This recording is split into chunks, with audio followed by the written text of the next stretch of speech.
देखो, सबसे पहला हमारे पास पॉइंट है, फर्स्ट पॉइंट जिसको हम बोलते हैं फ्लूइड्स। अच्छा, फ्लूइड्स ना, फ्लूइड्स को तुम बाद में नोट करना, पहले समझ लो। फ्लूइड्स को हम बोलते हैं anything which can flow. Anything which can flow is fluid. Which can flow. अब यहाँ पे अगर फ्लो होता है ना, तो फ्लो दो चीज़ें कर सकती हैं। फ्लूइड्स के केस में लिक्विड्स भी फ्लो कर सकते हैं, लिक्विड्स, और गैसेस भी फ्लो कर सकती हैं। तो लिक्विड्स और गैसेस दोनों फ्लूइड्स हैं। कई बार ना ऐसे मिसकंसेप्शन होती है, वो सोचते हैं कि लिक्विड ही फ्लूइड है, लेकिन गैस भी जो है वो फ्लूइड में ही आती है। ठीक है, हमने सबसे पहले पढ़ना है फ्लूइड स्टैटिक्स।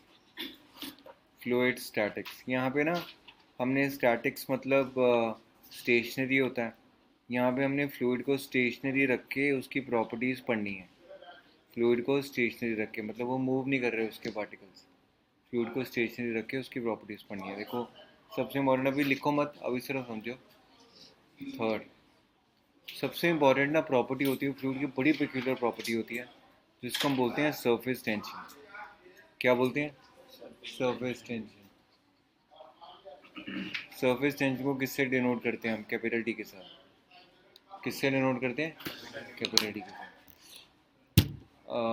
एवरेज ऊपर जाना, सर को रिक्वेस्ट करना कि थोड़ी वॉल्यूम कम रखें। हमें रिक्वेस्ट करना सर को, या मैम को बोल देना कि सर को कह दो।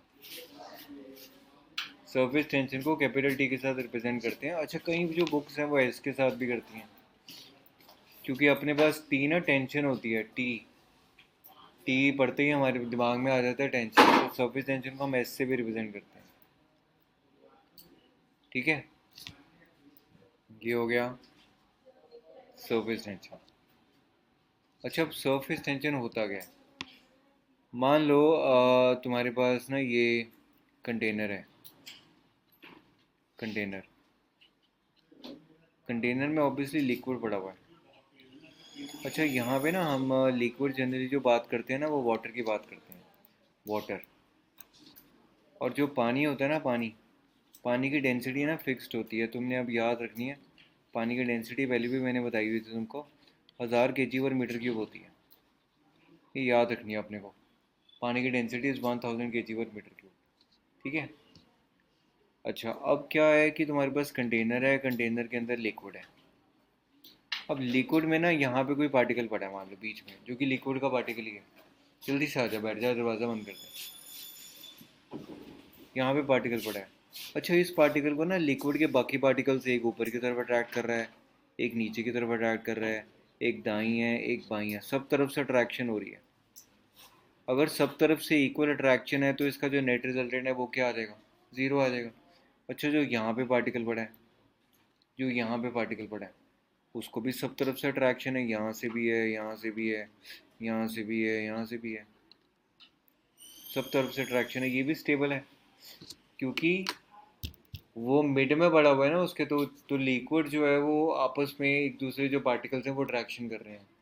लेकिन अब प्रॉब्लम आती है जो सरफेस पे पार्टिकल पड़ा है। देखो, सरफेस पे यहाँ पे पार्टिकल पड़ा है, यहाँ पे पार्टिकल पड़ा है, यहाँ पे पार्टिकल पड़ा है, इसकी बड़ी प्रॉब्लम है। क्यों?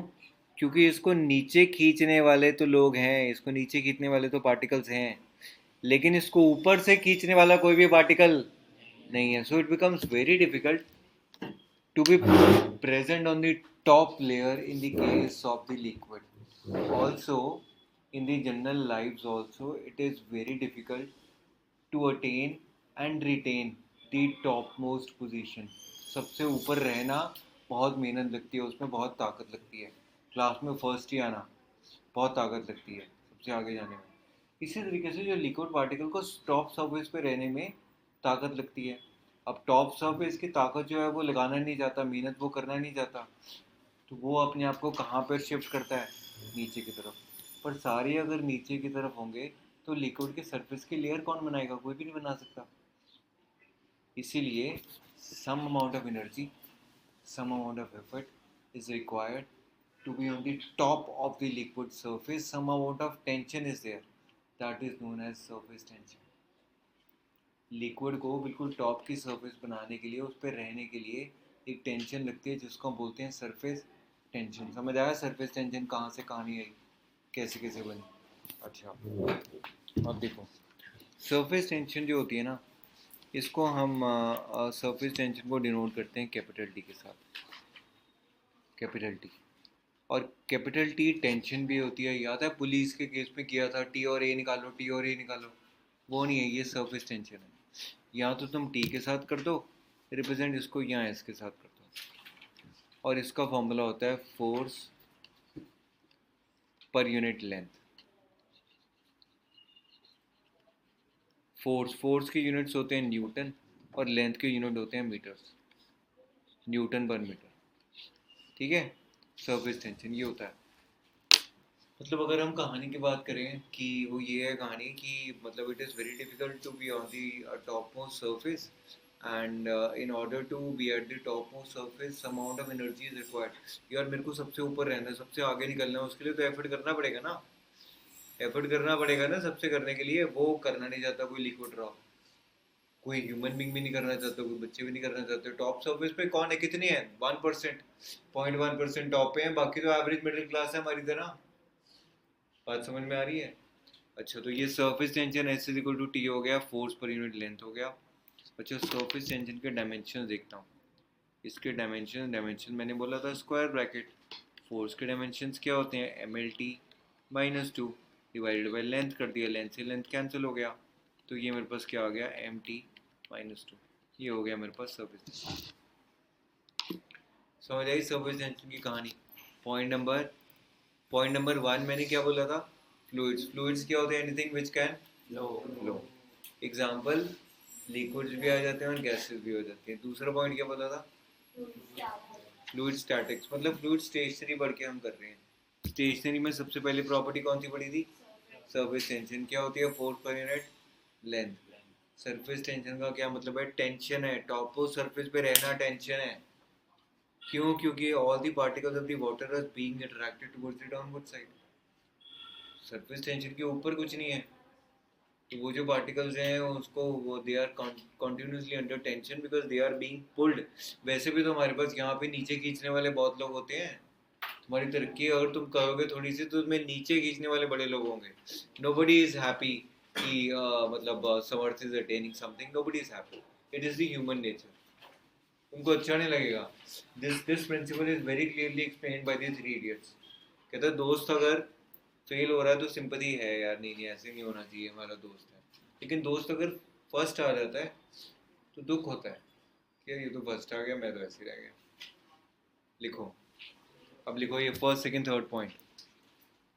पहले फ्लूइड्स लिख लो, सेकंड पॉइंट लिखो फ्लूइड स्टैटिक्स स्टेशनरी।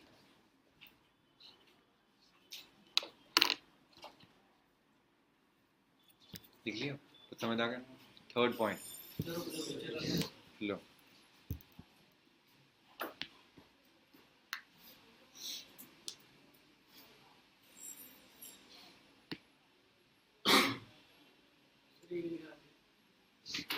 फ्लूइड्स में liquids gases anything which can flow is a fluid. Fluid static stationary, fluid static stationery.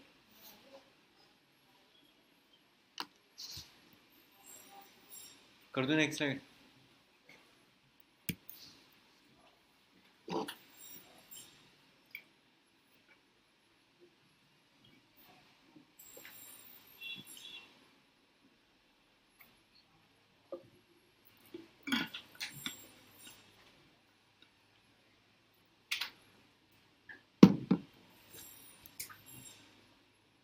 Surface tension में लिखो, सरफेस टेंशन में पॉइंट लिखो।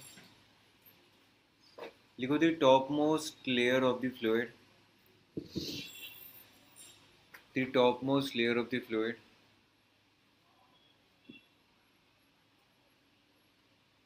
the topmost layer of the fluid is under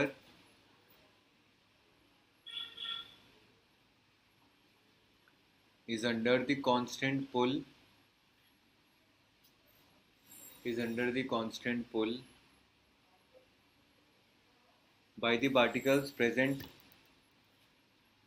by the particles present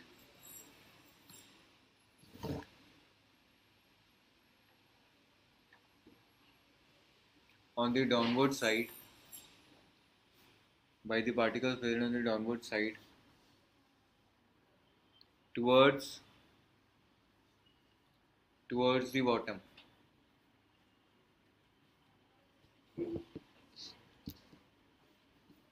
This is called surface tension. This is called surface tension. और फिर लिखो पानी की density, water की डेंसिटी लिख लो, रो इज इक्वल टू 1000 kg पर मीटर क्यूब। और ये डायग्राम बना लो, 1000 kg पर मीटर क्यूब।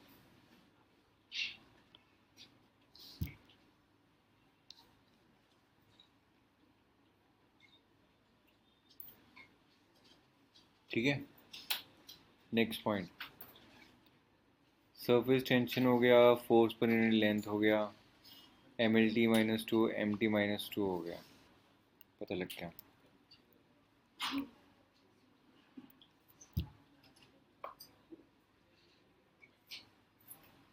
kg पर metre cube, surface tension T,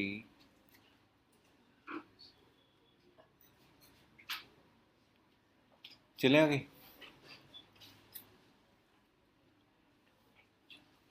fourth point, ध्यान से लगना बेटे, थोड़ा सा ना एक्टिवली बैठो, अपनी स्पाइन स्ट्रेट रखो। मैं तो रिक्वेस्ट ही कर रहा हूँ कि बहुत जल्दी जल्दी लिख लो, क्योंकि सिलेबस बहुत होता है, तुम पैसिव नहीं हो सकते।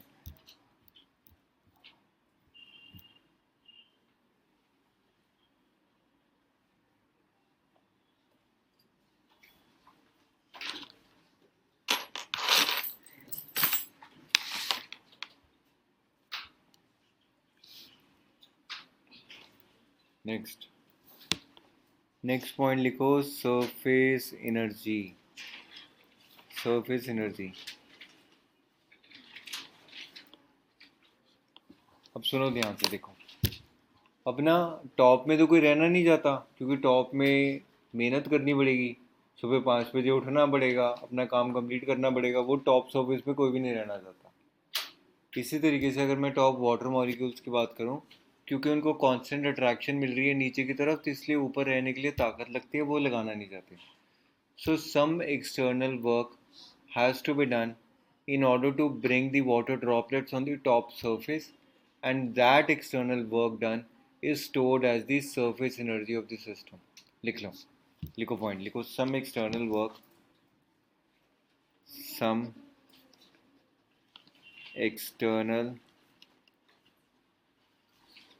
external work has to be done, some external work has to be done in order to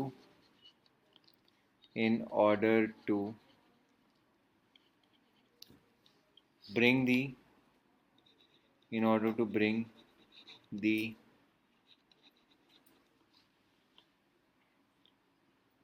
molecules of the liquid on its surface, molecules of the liquid towards the surface। समझ में आया नन्या? towards the surface, towards the surface, some external work has to be done in order to bring the molecules of liquid towards the surface, that is stored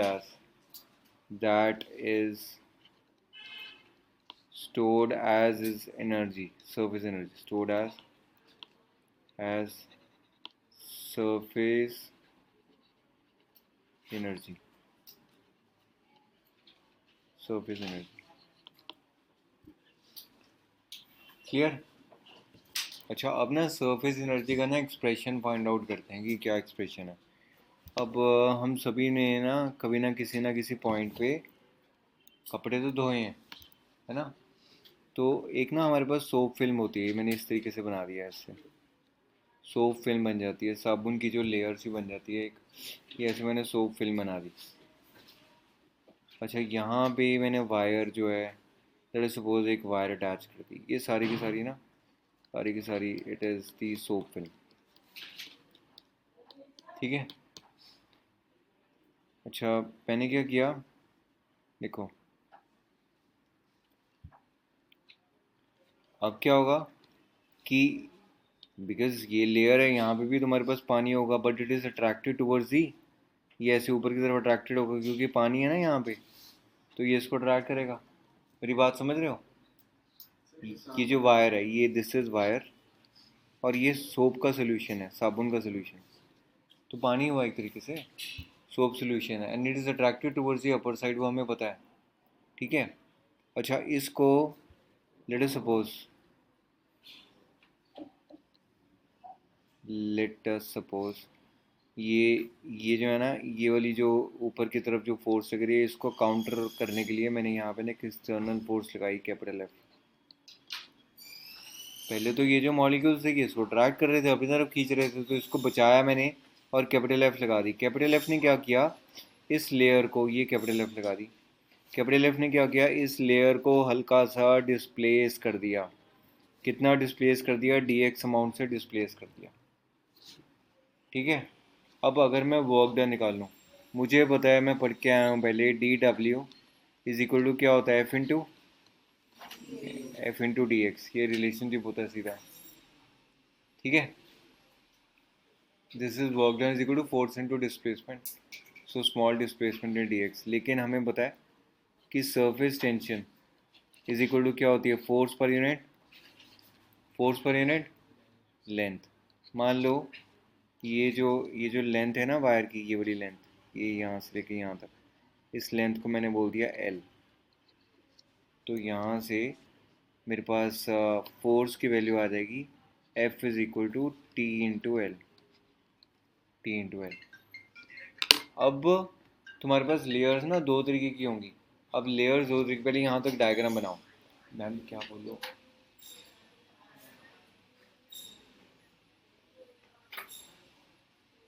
मतलब तो teachers कहाँ होते हैं? नहीं नहीं नहीं नहीं, तो टीचर्स क्लास में नहीं होते हैं। नहीं, अब क्या किया, मेरी बात हो गई है, नहीं नहीं मेरी बात हो गई है, वो कल आएगा। ये क्या न्यूसेंस है भी तुम्हारी, क्या मेरे को कंप्लेंट आती रहती है कि ये बड़े मिसबिहेव करते हैं, क्लास में पढ़ते नहीं, स्विचेस को तोड़ते हैं, क्या प्रॉब्लम है? मैं अपना काम धाम छोड़ के यही देखता रहा हूँ? अपना बिहेव किया करो, ढंग से बैठ के पढ़ने आए हो, पढ़ने आया करो। चलो अच्छा, मैं क्या बता रहा था, देखो सुनो, D X, F is equal to T into L. F हमारे पास क्या है, फोर्स है, और टी इंटू एल मैंने बोल दिया यहाँ पे। अब ध्यान से सुनो, मैं ना यहाँ पे डी डब्ल्यू की वैल्यू पुट करता हूँ। डी डब्ल्यू की वैल्यू हो जाएगी T into L into D x. ध्यान से सुनना। अब मेरे पास एक सोप फिल्म है, सोप फिल्म, ये मान लो मेरा हाथ एक सोप फिल्म है। सोप फिल्म की दो सरफेसेज होंगी, एक तो ये वाली सरफेस और एक ये वाली सरफेस। मतलब अगर उसकी दो सरफेसेज हैं, दो फ्री सरफेसेज की बात करता हूँ, यहाँ पे मैं टर्म यूज़ कर रहा हूँ फ्री सरफेस। मतलब अगर उसकी दो सरफेस हैं, एक ये वाली सरफेस, एक ये वाली सरफेस, मतलब उसकी जो टेंशन है वो डबल हो जाएगी, क्योंकि ये वाली सरफेस टॉप पे जाने के लिए टेंशन टी, इस वाली सरफेस पे भी टॉप पे जाने के लिए टेंशन टी। तो यहाँ पे हम कैपिटल टी नहीं यूज़ करेंगे, यहाँ पे हम क्या यूज़ करेंगे, टू टी। तो ये हो जाएगा मेरे पास D W is equal to what, T into two into L into D X. मैंने इतना लिख लिया। अभी अभी ध्यान से सुनो, देखो, तो ये हो जाएगा D W is equal to T into two into L into D X. और ये जो two into L into D X है ना, it is known as change in the surface area.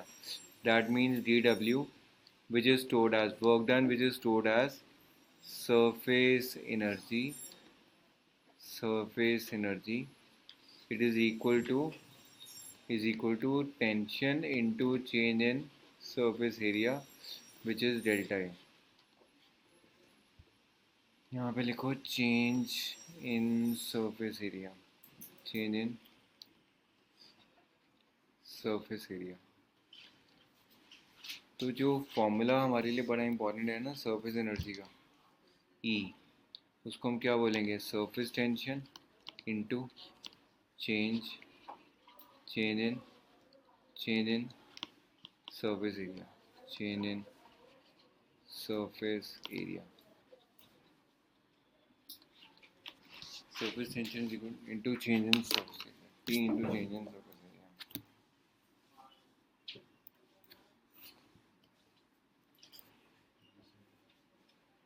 करो अब नोट इसको, सरफेस एनर्जी में बता देता हूँ, मैंने नोट कर लो। Next slide.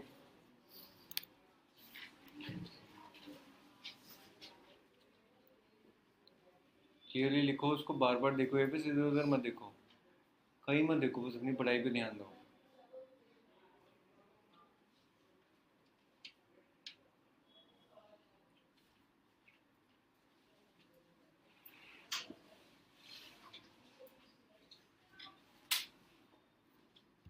Next slide.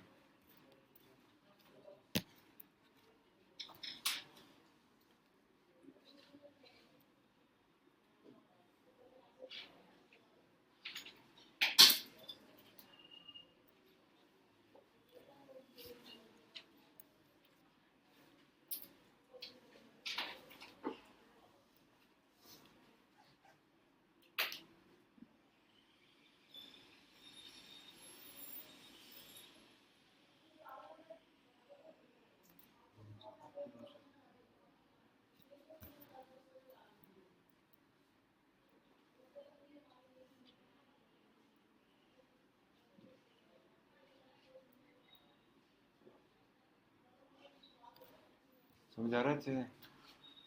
Next slide कर दो। Tension and change in surface area. अब ना सरफेस एनर्जी की डेफिनेशन बोलना आ गया। Surface energy is the work required to pull the particles on the surface of the liquid because the particles on the surface of the liquid are being pulled towards the downward direction continuously, so they have to perform some kind of external work to be on the top. ये surface energy है। This work done is stored as surface energy। और surface energy का ना बड़ा अच्छा ये formula है, surface tension into change in surface area। मैं फिर से इसके ना मेन पॉइंट्स बताना चाहता हूँ। देखो ये तो मेरे पास सोप फिल्म बन गई। सोप फिल्म की मैंने बोल दिया कि दो सर्फेसेज हैं, क्योंकि दो इसके एक्सपोज, अगर सोप फिल्म ऐसे बनी तो दो यहाँ पे भी एयर है, यहाँ पे भी एयर है, तो दो इसकी एक्सपोज सर्फेसेज हो गई। तो अगर दो सर्फेसेज हो गए तो 2T हो गया। फिर मैंने क्या किया, मैंने कहा कि ये जो सोप फिल्म है इट इज़ बीइंग डिस्प्ले, यहाँ पे एक वायर लगी हुई है, ये वायर है और इसको dx अमाउंट से डिस्प्लेस किया। इसको नीचे की तरफ डिस्प्लेस करना पड़ेगा मेरे को, क्योंकि ऊपर की तरफ तो कंटिन्यूसली ये पार्टिकल्स खींच रहे हैं उसको, समझ रहे हो, ये पार्टिकल्स उसको ऊपर को खींच रहे हैं। तो D W is equal to F into D X, T is equal to F upon L होता है, F is equal to T into L हो गया। लेकिन टी की जगह मैंने 2T लगाया। 2T क्यों लगाया, क्योंकि यहाँ पे दो फ्री सर्फेसेज थी, यहाँ पे दो फ्री सर्फेसेज थी, 2 फ्री सर्फेसेज, ठीक है। तो मैंने लगा दिया 2 इंटू डी एक्स। ये मेरे पास क्या है, ये है, this is change in surface area delta A. Delta A की वैल्यू यहाँ पे पुट कर दी। D W which is stored as surface energy, जिसको यू से डिनोट करते हैं हम, वो होता है टी इंटू डेल्टा ए। बात खत्म हो गई। समझ आ गया सभी को? पक्का? पॉइंट नंबर कौन सा है ये? पॉइंट नंबर 5 है, ठीक है। सरफेस एनर्जी का हमें पता लग गया, सरफेस टेंशन का हमें पता लग गया। अच्छा अब देखो पॉइंट नंबर 6। हमारे पास ना फोर्सेस होती हैं, दो तरीके की होती हैं। एक फोर्स होती है जिसको हम बोलते हैं कोहेसिव फोर्स, कोहेसिव, और एक फोर्स होती है एडहेसिव फोर्स। अच्छा जो कोहेसिव फोर्स होती है, को का मतलब होता है क्या, सेम। एसिव का मतलब क्या होता है, सेम पार्टिकल्स की अट्रैक्शन, सेम पार्टिकल्स के बीच में अट्रैक्शन जो है वो कोहेसिव फोर्स है। एडहेसिव तो यार ये नाम यूज़ होता है, जैसे ग्लू हो गया, फेविकॉल हो गया, एडहेसिव ही है। ऐड का मतलब क्या होता है? डिफरेंट। और ये होंगे डिफरेंट, और एडहेसिव में हमारे पास डिफरेंट पार्टिकल्स की अट्रैक्शन, डिफरेंट पार्टिकल्स की अट्रैक्शन, डिफरेंट पार्टिकल्स की अट्रैक्शन, वो एडहेसिव फोर्स है। ये हो गया कोहेसिव फोर्स, एडहेसिव फोर्स। जो पानी है ना, पानी पानी वाटर, H2O, वाटर की ना एडहेसिव फोर्सेस ज़्यादा होती हैं, कोहेसिव कम होती हैं। वाटर के अंदर, पानी के अंदर एडहेसिव फोर्सेस ज़्यादा होती हैं, adhesive forces are more as compared to cohesive forces.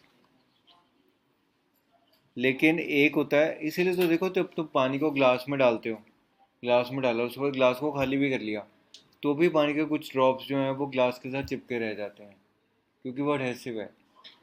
अच्छा, उसके बाद दूसरा है हमारे पास मरकरी। मरकरी एक लिक्विड होता है, थर्मामीटर्स में भी यूज़ होता है। मरकरी के अंदर क्या है, इसके ना कोहेसिव फोर्सेस क्या होती हैं? ज़्यादा, कोहेसिव फोर्स ज़्यादा as compared to adhesive force. मतलब तुम अगर मरकरी के लिक्विड को ग्लास में डालोगे ना, और बाद में मरकरी को निकाल लोगे, मरकरी पूरा का पूरा बाहर आ जाएगा, ग्लास के अंदर एक बूंद भी नहीं बचेगी, क्योंकि मरकरी के अंदर क्या, कोहेसिव फोर्सेस ज़्यादा है एज कम्पेयर टू एडहेसिव। को का मतलब होता है सेम, सेम मॉलिक्यूल्स के बीच में जो अट्रैक्शन है वो कोहेसिव है। बात समझ में आ रही है? कोहेसिव और एडहेसिव ह्यूमन बींग्स भी होते हैं। कोहेसिव ह्यूमन बींग्स वो होते हैं जो सिर्फ अपने काम से अट्रैक्टेड होते हैं, अपने काम पे ध्यान देते हैं। एक होते हैं एडहेसिव ह्यूमन बींग्स, वो अपने काम पे तो ध्यान देते नहीं, उनको सिर्फ दूसरे से ही मतलब है बस, वो एडहेसिव ह्यूमन बींग्स होते हैं। बेटर कौन से होते हैं, कोहेसिव के एडहेसिव? कोहेसिव, जो सिर्फ अपने काम पे अपने साथ ही मतलब करते हैं। देखो, मैं ये बीच बीच में ना इंपॉर्टेंट पॉइंट्स भी बता देता हूँ, क्योंकि बहुत इंपॉर्टेंट होते हैं। अब मुझे बताओ, फर्स्ट पॉइंट हमने क्या पढ़ा? फ्लूइड्स। फ्लूइड्स दो तरीके के होते हैं, विच कैन फ्लो। ठीक है, लिक्विड फ्लूइड है, गैस भी क्या है, फ्लूइड है। साथ साथ हमने रिवाइज करना है। तीसरा क्या पॉइंट है? सरफेस। सरफेस टेंशन का फॉर्मूला क्या होता है? फोर्स बाय, फोर्स के यूनिट्स क्या होते हैं? न्यूटन। लेंथ के क्या होते हैं? तो न्यूटन बाय मीटर हो गया। ठीक है, surface tension is the constant pull applied on the top layer of the water surface towards the downward direction. ये डेफिनेशन हो गई इसकी। सरफेस एनर्जी क्या होता है? some external work has to be done in order to bring the molecules on the, कुछ काम करना पड़ेगा, कुछ मेहनत करनी पड़ेगी ऊपर उठने के लिए, है ना? जनरल भी बात सही है, कुछ काम, कुछ मेहनत करनी पड़ेगी ऊपर उठने के लिए, नहीं तो जैसे हैं वैसे ही रह जाएंगे, वैसे ही चले जाएंगे ऊपर। This is the nature of life, one has to go, if one has arrived on earth one has to go. तो अगर सपोज ऊपर उठना है, करना है कुछ काम, जेंट्री से ऊपर जाना है, तो मेहनत करनी पड़ेगी। आगे फिफ्थ, ये मैंने सरफेस टेंशन का फॉर्मूला बताया। क्या बताया? वर्क डन का फॉर्मूला क्या होता है? Surface tension into change in surface area. अच्छा, एनर्जी का फॉर्मूला, फोर्सेस दो तरीके की होती हैं, पहली कौन सी? कोहेसिव, और दूसरी कौन सी? यहाँ तक सब पता लग गया। कोहेसिव किस में होती है? नहीं होती है, एग्जांपल मरकरी। एडहेसिव किस में होती है? वैसे भी एडहेसिव फेविकॉल, ग्लू, ये सारे एडहेसिव ही हैं। समझ आ गया यहाँ तक? ठीक है, चलो अब हम बात करते हैं आगे। सेवेंथ पॉइंट, सेवेंथ पॉइंट ध्यान से रखना। इसमें ना हमने निकालना है excess pressure, excess pressure in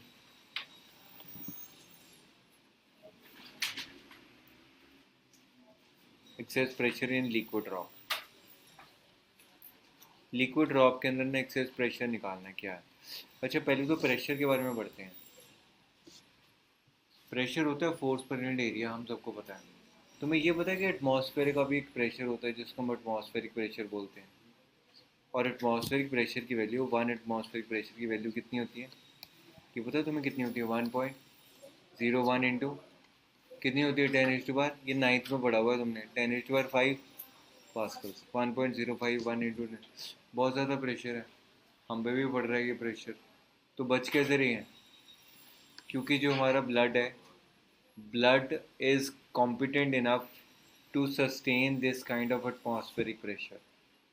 हमारे ब्लड का भी अपना प्रेशर है जिसको बीपी बोलते हैं, ब्लड प्रेशर बोलते हैं जिसको। तो ब्लड के अंदर भी प्रेशर होता है, इसीलिए हमारी जो बॉडी है इतने प्रेशर के बाद भी कोलैप्स नहीं करती, क्योंकि हमारी आर्टरीज में प्रेशर है, वो इसको कॉम्बैट करता है। समझ में आई बात? ठीक है, हमने क्या करना है, excess pressure in the liquid drop. अब तुम सुनोगे सिर्फ, उसके बाद नोट करोगे। देखो, मान लो मेरे पास मैंने लिक्विड ड्रॉप बना दिया यहाँ पे। लिक्विड ड्रॉप का जो रेडियस है स्मॉल आर है, और लिक्विड ड्रॉप ना अपने इंटरनल प्रेशर की वजह से स्वेल अप कर गया। मतलब इसका जो फाइनल रेडियस है, मतलब ये डी आर अमाउंट से स्वेल अप कर गया। ये जो रेडियस आ गया इसको मैंने बोल दिया D R. I am considering a liquid drop and liquid drop swells because of its internal pressure. मैं यहाँ लिख देता हूँ, liquid drops swells because of its because of its because of its internal pressure।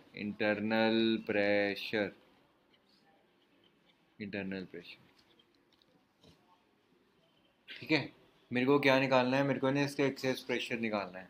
क्या निकालना है? क्या निकालना है? Excess pressure. अब ना पहले मैं क्या करता हूँ,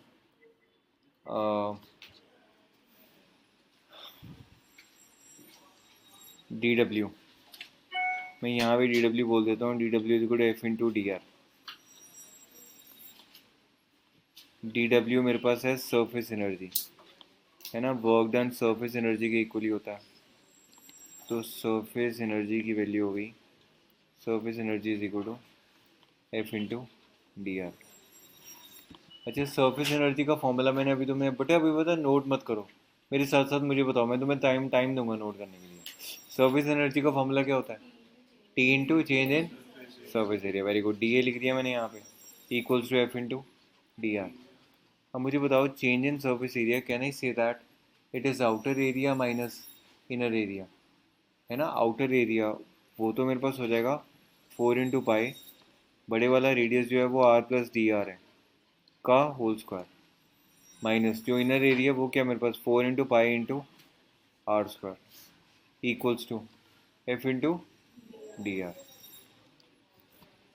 फिर हम यहाँ पे चलते हैं, 4 पाई मैंने कॉमन ले लिया, 4 पाई इंटू टी, और R plus D R whole square है ना, आर प्लस डी आर का whole square minus R square is equal to what, is equal to F into D R. अच्छा, अब देखो 4 पाई इंटू टी इंटू इसको A plus B whole square खोलो ज़रा, मुझे मैं भूल गया formula. A plus B whole square क्या होता है? R square plus D are square plus 2 R D R minus R square is equal to क्या होगा, एफ इंटू डी आर। अच्छा, अब ये माइनस आर स्क्वायर है, ये आर स्क्वायर ये कैंसिल हो गया। डी आर जो है वो स्मॉल अमाउंट है, तो small amount of D R is छोटा, डी आर का स्क्वायर इज स्मॉल, इन स्मॉल का whole square is very very small, very small मनराज कैन बी निग्लिजिबल। तो मतलब ये तो कट गया, तो क्या आ गया मेरे पास, 4 × pi into T into 2 R into D R is equal to F into D R से डी आर कैंसिल हो गया। यहाँ पे आ गया 8 pi is equal to F, ये आ गया। मैं इसको नेक्स्ट स्लाइड पे लिखता हूँ, ये आ गया 8 pi into R is equal to F. ठीक है, अच्छा ये हो गया 8 पाई इंटू आर। फोर्स की वैल्यू मुझे बताओ प्रेशर और एरिया की फॉर्म में क्या होगी? फोर्स की वैल्यू प्रेशर और एरिया की फॉर्म में बतानी है, क्या होगी? प्रेशर क्या होता है? Pressure is force per unit so force is pressure into area. Pressure की जगह मैंने यहाँ लिखा, प्रेशर की जगह मैंने लिखा P minus P excess pressure, वो भी पता लग जाएगा, इनटू एरिया। मुझे बताओ जो ड्रॉप है वो स्फेरिकल ड्रॉप ही है एक तरीके से। स्फेरिकल ड्रॉप स्फेयर का सरफेस एरिया कितना होता है? वो 4/3 πr³ जो बोल रहे हो ना बेटे, वो वॉल्यूम होती है। बेटे भूलनी नहीं है अपने, ये जो तुमने 9-10 में मैथ साइंस करा है वो बेसिक है, वो नहीं भूलना। 4πr² होता है वो। क्या होता है? 4πr²। इंटू क्या होगा? 4πr²। तो 8πt/r is equal to P. P होता है प्रेशर जो इनसाइड प्रेशर है, और ये जो एटमॉस्फेरिक प्रेशर। अब एक बात बताओ, ड्रॉप है, मान लो ये ड्रॉप है, इस ड्रॉप के ऊपर एटमॉस्फेयर तो प्रेशर लगा ही रहा है ना, लेकिन फिर भी ड्रॉप क्रंच नहीं हो रही। क्यों? क्योंकि ड्रॉप का जो इनसाइड प्रेशर है वो ज़्यादा है आउटसाइड प्रेशर से। उसको बोलते हैं बेटा एक्सेस प्रेशर। जब तुम्हारा इनसाइड प्रेशर ज़्यादा हो आउटसाइड प्रेशर से, तो ड्रॉप जो है वो क्रंच नहीं हो सकती, है ना। इसको हम क्या बोलते हैं? Excess pressure. क्या बोलते हैं मनराज, क्या बोलते हैं इसको? Excess pressure. Excess pressure. अच्छा, अब यहाँ पे एक्सेस प्रेशर को हम लिख देते हैं P माइनस पी ही है, इंटू 4πr²। ये मैं लेफ्ट साइड, और 4π यहाँ पे क्या हो जाएगा? 2, और ये जो r है इस r² के साथ कैंसिल हो जाएगा। तो P माइनस पी ए की वैल्यू कितनी आ जाएगी? 2T/r। ये किसके लिए आया? This is the excess pressure in the liquid drop. 100% तुम्हारे स्कूल के एग्जाम्स में होता है, 100%। इसको हम बोलते हैं excess pressure in, excess pressure in, excess pressure in. मैं नोट करता रहता हूँ कि क्यों नहीं है कंसंट्रेशन, क्योंकि ध्यान नहीं है पढ़ाई में। हमारे पास है 90% इंडियंस का क्या काम होता है? काम के टाइम पे काम नहीं करना ठीक से, आराम के टाइम पे आराम कर नहीं सकते क्योंकि काम कुछ किया नहीं है। तो जब तुम काम कर रहे हो ना, तो 100% कंसंट्रेशन के साथ किया करो, भूल जाया करो कि कुछ और है। एक्सेस प्रेशर की वैल्यू कितनी होती है बोलो? कितनी निकाली यहाँ पे? P minus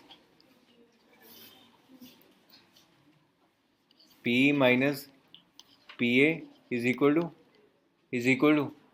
2T/r। ठीक है, टेंशन। अच्छा, अब एक बात बताओ, लिक्विड ड्रॉप है, लिक्विड ड्रॉप यहाँ पे हमने अभी नोट नहीं करना, तुम्हें टाइम दूंगा, आराम से तुम्हें एक्सप्लेन करवा के नोट करवाऊंगा। देखो ये मेरे पास लिक्विड ड्रॉप है, लिक्विड ड्रॉप के अंदर क्या है? अंदर क्या है इसके अंदर? अंदर पानी है, तभी तो लिक्विड ड्रॉप है वो।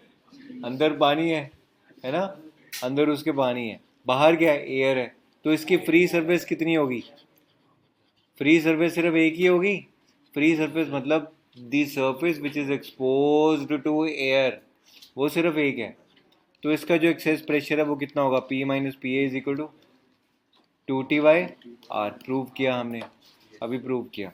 अच्छा, दूसरी बात अब मैं बताता हूँ। एक ना सोप बबल होता है, सोप बबल। जब हम कपड़े धोते हैं,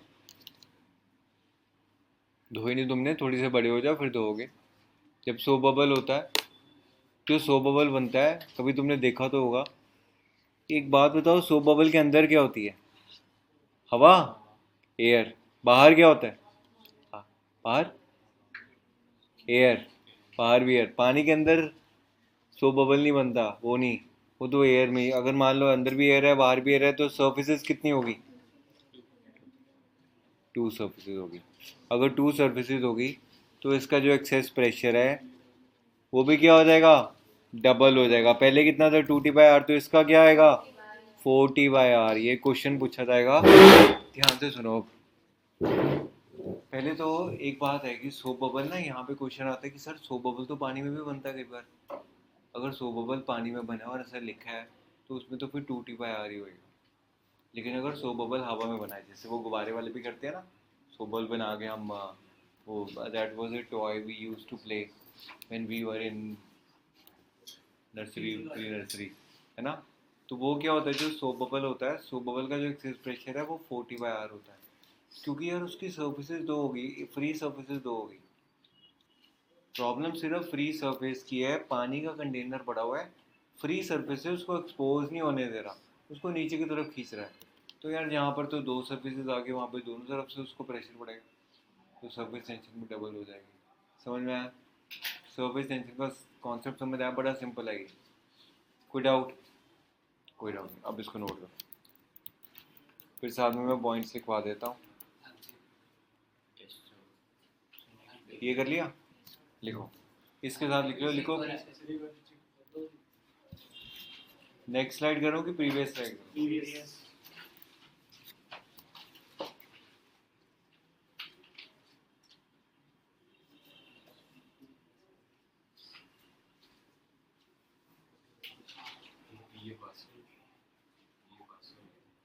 ये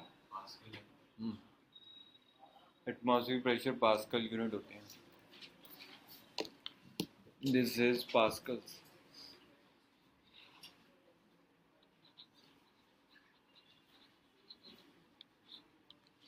Pascal was the name of the scientist.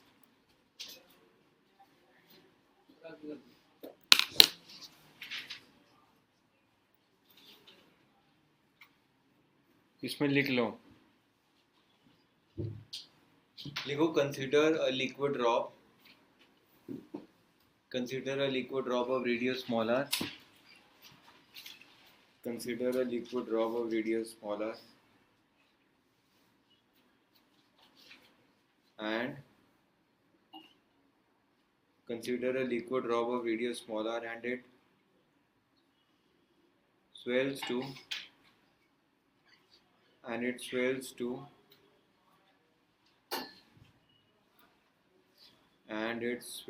to radius r plus dr and it swells to radius r plus dr due to its external pressure, due to its internal pressure, due to its internal pressure swells to radius r plus dr due to its internal pressure. फिर लिखो next point, लिखो work done in increasing the radius, work done in increasing the radius is given as dw is equal to f into dr. dw is equal to f into dr. फिर आगे ये जो मैंने किया है इसको लिखो स्टेप्स।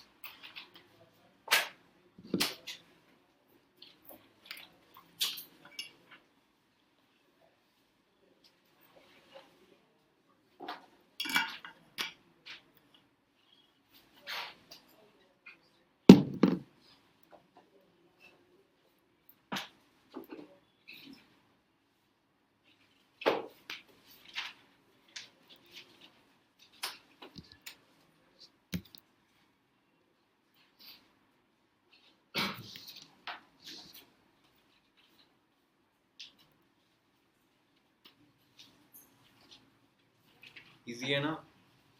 इजी है, सॉलिड्स फ्लूइड्स, उसके बाद थर्मल भी इजी है, फिर ऑसिलेशन वेव्स भी बहुत आसान है।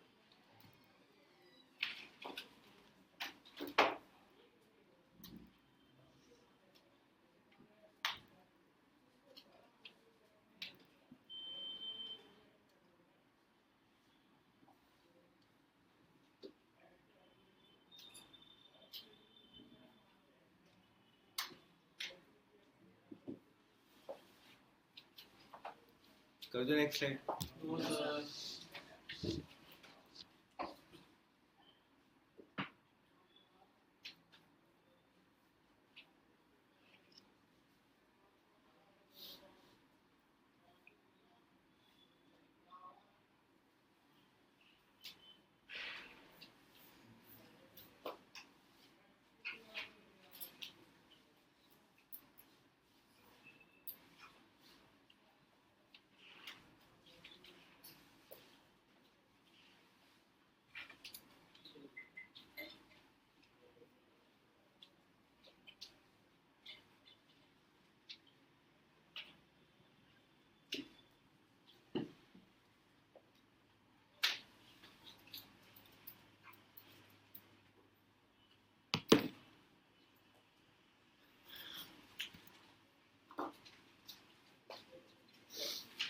नेक्स्ट है।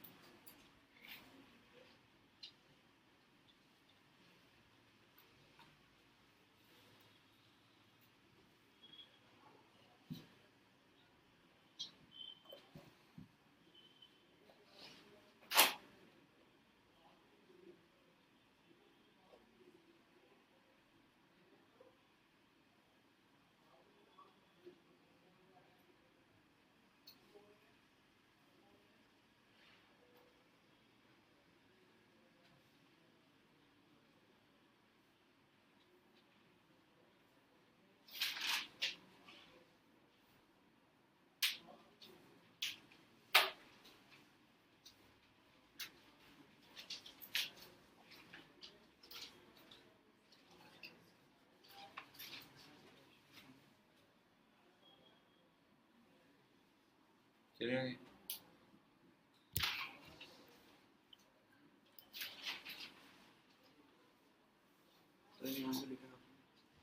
excess pressure in liquid drop.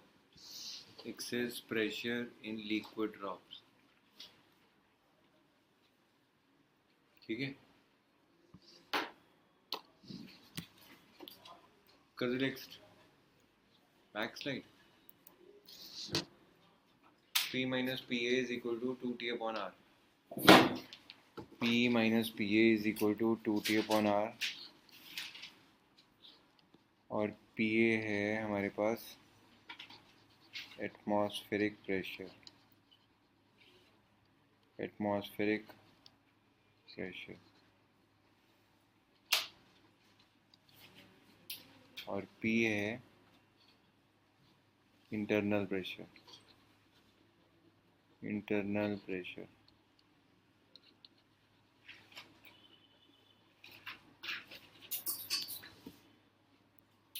ठीक है। देखो ये तो हो गया लिक्विड ड्रॉप।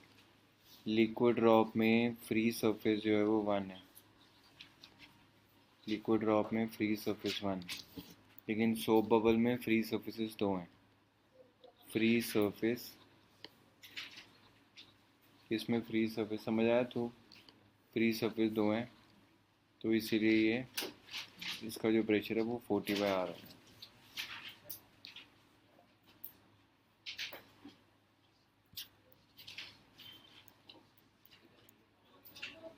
क्लियर?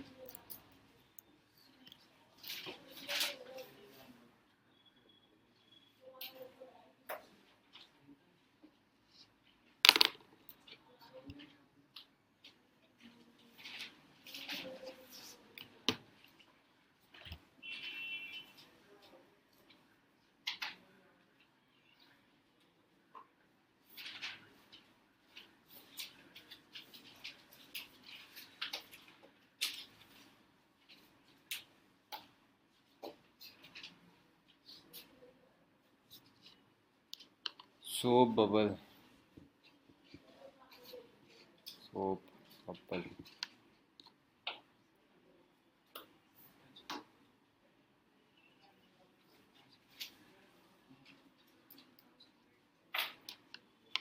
हाँ ये भी हो गया। हाँ प्लीज़ बोलो मत यार, कंसंट्रेशन खराब करनी। अच्छा अब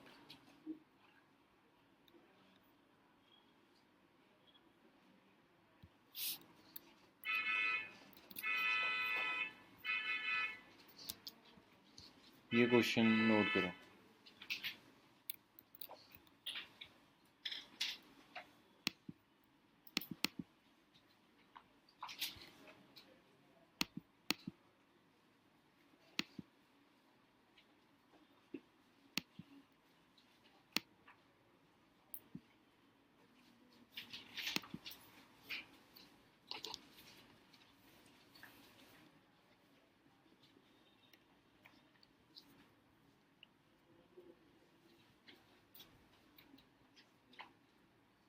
क्वेश्चन नोट कर लो।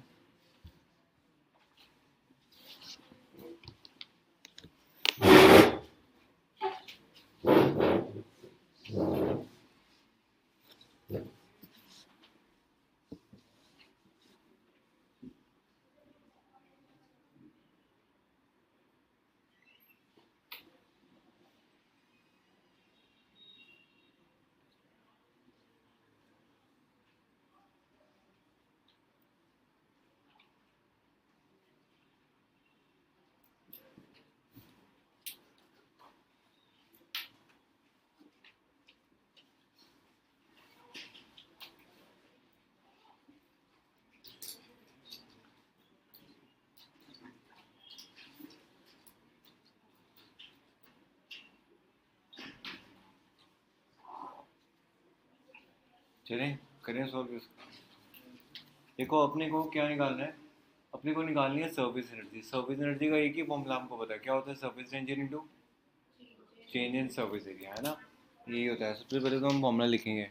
देखो surface energy is equal to surface energy is equal to surface tension into change in surface area delta A।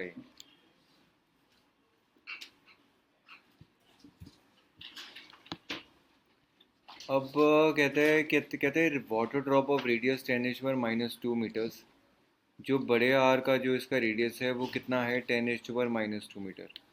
ये पूरा का पूरा ड्रॉप 1000 इक्वल ड्रॉपलेट्स बन गया।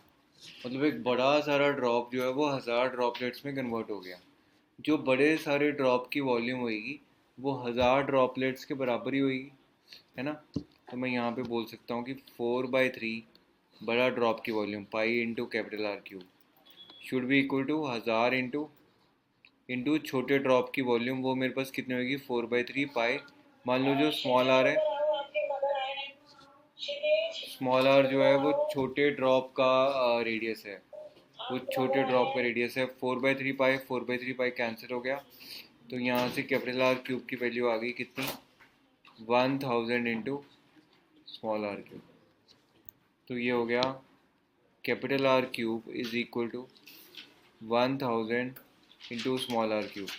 तो यहाँ से कैपिटल आर की वैल्यू कितनी आ गई बताओ 10 इंटू स्मॉल आर, है ना। तो उसने दिया हुआ है वाटर ड्रॉप ऑफ रेडियस की कैपिटल आर कितना दिया हुआ है 10⁻⁻² meters is equal to 10 into small R. मतलब स्मॉल आर की वैल्यू कितनी आ गई 10⁻⁻³ मीटर्स। ये आ गया, ये अपने पास आ गया। अब ध्यान से सुनो, मेरे को चेंज इन सर्विस एरिया निकालना है। वो मैं कैसे निकालूंगा, 1000 ड्रॉप्स का जो एरिया है वो है 4 पाई इंटू छोटा स्मॉल आर स्क्वायर, माइनस जो बड़े ड्रॉप का एरिया वो कितना है 4 pi into capital are square. अच्छा मैंने क्या किया 4 पाई को कॉमन निकाल लिया और अंदर आ जाएगा 1000। स्मॉल आर की वैल्यू कितनी है 10⁻⁻³ का होल स्क्वायर कर दिया यहाँ पे। 10⁻⁻³ का होल स्क्वायर माइनस क्या करूँ कैपिटल आर की वैल्यू कितनी है 10⁻⁻²। इसका क्या कर देंगे होल स्क्वायर कर देंगे। लो पहले मुझे ये वैल्यू बताओ डेल्टा ए निकाल के ध्यान से, डेल्टा ए ध्यान से निकालोगे, करो इसको नोट यहाँ पे।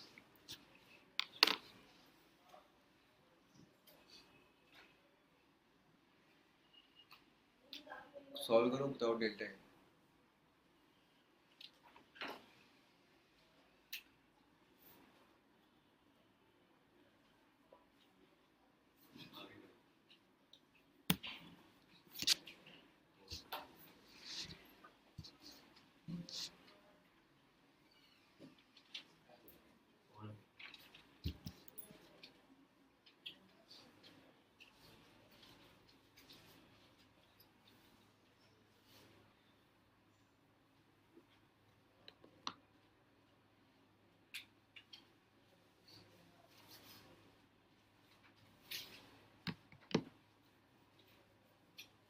वैल्यू बताओ डी ए की कितनी है।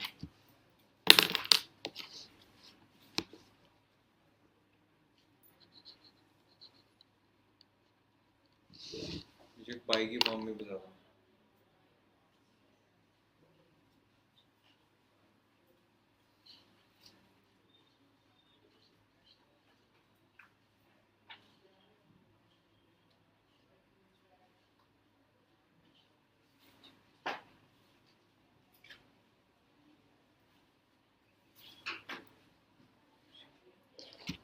ये हो जाएगा 4 पाई और इंटू 10⁻⁻6 और 1000 10⁻⁻³ माइनस 10⁻⁻4। ये हो जाएगा D A is equal to 4 pi into 10⁻⁻3 common निकाल लो, क्या आ जाएगा 1 माइनस 1/10। ये होगा, प्लस माइनस नहीं करना आता तुमको, कैलकुलेशंस करनी आती। कैसे चलेगा काम? डी ए, डी ए की वैल्यू कितनी होगी? 4 पाई, नहीं पाई की फॉर्म में बताओ मेरे को। 4 पाई इंटू 10⁻³ है, और यहाँ पे कितना आ गया? 1 - 1/10, 1 - 1/10 मतलब 9/10, ये हो गया 9/10। मतलब ये मैं बोल सकता हूँ, इसको 36 पाई बोल दूँ, 36 पाई इंटू 10⁻⁻4 हो गया, ये आ गया डी ए। ये आया? अच्छा, अब मेरे पास जो सरफेस एनर्जी होती है, सरफेस एनर्जी, सरफेस एनर्जी का क्या फॉर्मूला होता है? सरफेस टेंशन बताओ कितनी दी हुई है? सरफेस टेंशन कितनी दी है? 0.75 इंटू 36 पाई इंटू 10⁻⁻4। देखो क्या आंसर आता है। आंसर आना चाहिए इसका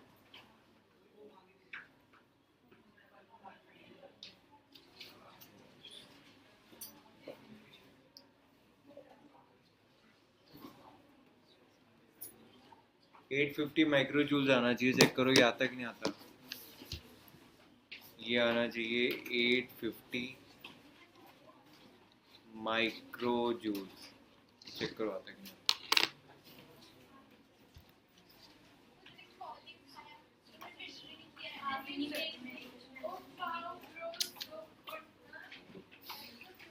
बातें नहीं करते, पता नहीं क्या बेसलेस है, स्टूपिड बातें करते।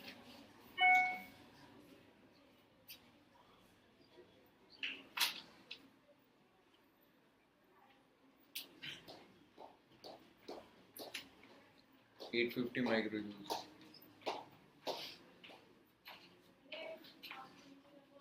देखो ये आ रहा है कि नहीं आ रहा? अध्या बताओ मेरे को 850 माइक्रो जूल्स। करो कैलकुलेशन, ऐसे क्यों बैठ जाते हो? मल्टीप्लाई डिवाइड भी नहीं, मल्टीप्लाई डिवाइड तो करो अपने आप। मैंने लिख दिया, उसको चेक करो कि वो नहीं आ रहा। वो तो मैंने इसलिए लिखा क्योंकि तुम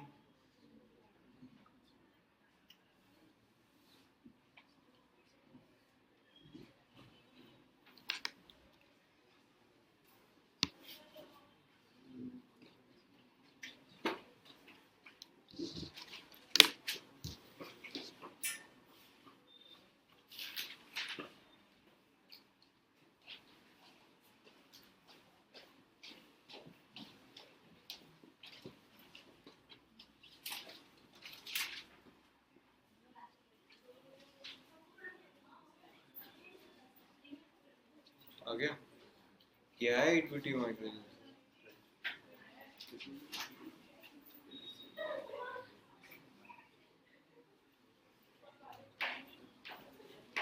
अंदाज करो बेटे, एक एक को बोलना क्यों पड़ता है? तो अपने आप क्यों नहीं पता लगता?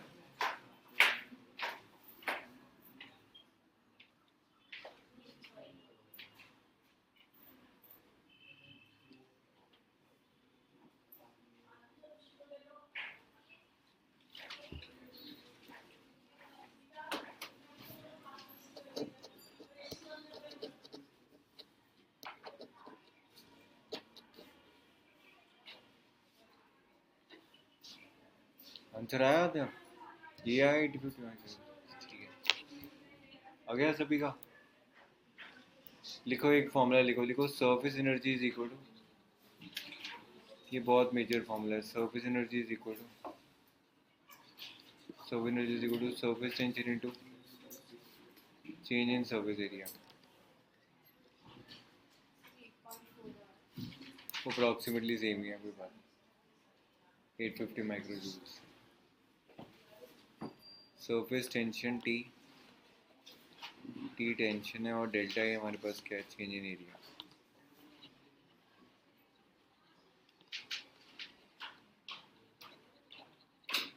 अब देखो हमने प्रॉब्लम क्या पढ़ी, जो लिक्विड है, लिक्विड की प्रॉब्लम होती है कि यार वो ना सरफेस पे कौन सी लेयर है, सरफेस पे जो भी लेयर होती है that is under a constant tension, है ना, उसके ऊपर टेंशन जो है वो लगेगा। इसलिए जो लिक्विड होता है ना, लिक्विड होता है जो, वो मिनिमम पॉसिबल सरफेस एरिया में अपने आप को कवर करने की कोशिश करता है। लिक्विड अपने आप की शेप, अपनी जो शेप है वो ऐसी लेना चाहता है कि उसका सरफेस एरिया मिनिमम हो। अब सरफेस एरिया मिनिमम, एक स्फीयर है तुम्हारे पास, ये जितने भी तुम्हारे पास ऑब्जेक्ट्स हैं उसमें से सिर्फ एक स्फीयर ही है जिसका सरफेस एरिया मिनिमम होता है। इसीलिए जो लिक्विड ड्रॉप्स होती हैं वो स्फेरिकल इन शेप होती है। ध्यान से सुनना मेरी बात। देखो हमें ये पता लगता है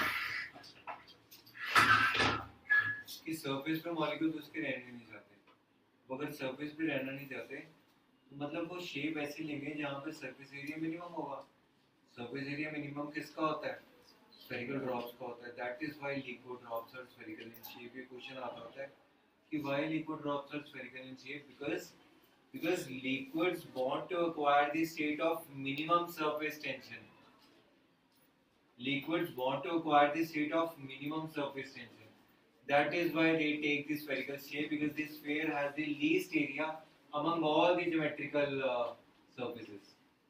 समझ आया? इसलिए हमारे पास जो है क्या होता है, वो स्फेरिकल शेप होती है। किसकी? लिक्विड ड्रॉप की। लिक्विड ड्रॉप की कौन सी शेप होती है? स्फेरिकल। अच्छा, फिर एक बार क्वेश्चन आता होता है इसमें कि जैसे वाटर ब्रशेस तुमने यूज किए होंगे जूनियर क्लासेस में। वाटर ब्रशेस को जब हम पानी में डालते हैं तो वो स्प्रेड कर जाते हैं, लेकिन जब हम पानी से दोबारा निकालते हैं तो वो क्लेंच कर जाते हैं और जो पॉइंटेड सरफेस बन जाता है। उसका भी यही रीजन है, because they want to have the minimum surface area.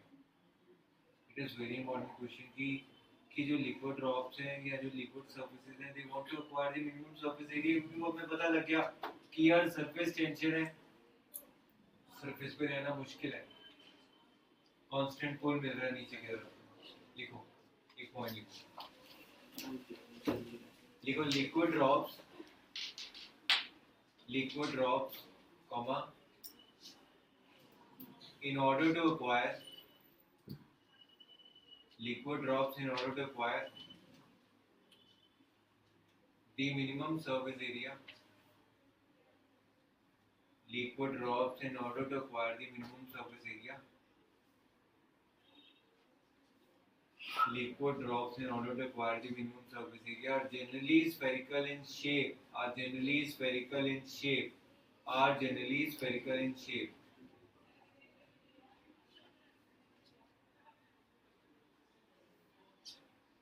are generally spherical in shape। पता लग गया हमको? सरफेस टेंशन का फॉर्मूला क्या होता है? सरफेस टेंशन का फॉर्मूला क्या होता है? Force per unit length.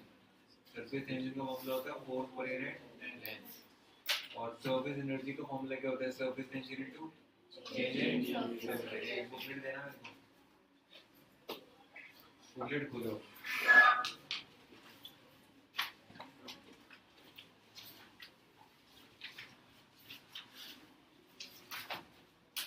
Page number बोलो।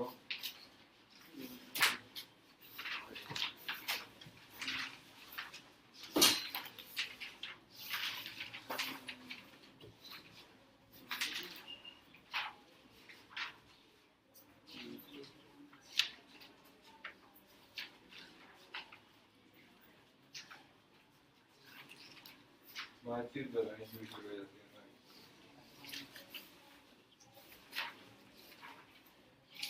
पेज नंबर खोलो 53 पेन लेना मेरे को।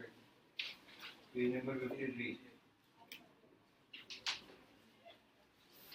आती है, जो मैं क्वेश्चन बोली था वो पढ़ने पड़ी जाना। क्वेश्चन नंबर 20 आ गया सबको? टिक लगाओ इसको। क्वेश्चन नंबर 21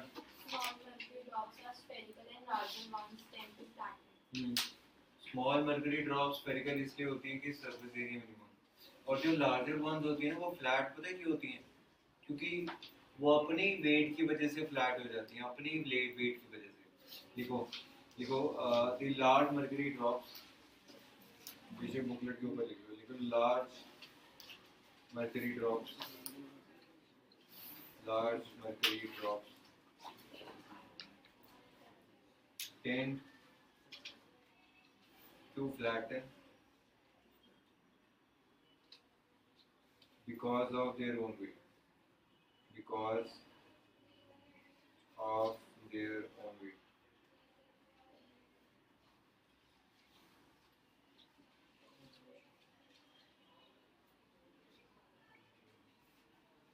क्वेश्चन नंबर 22 बोलो।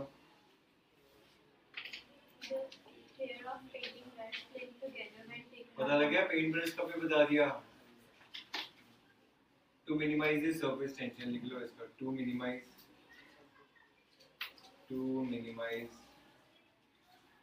The surface tension.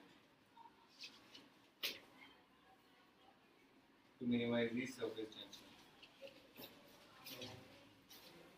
23, 24, 25 भी पढ़ो। मैं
सर मेगड़ोश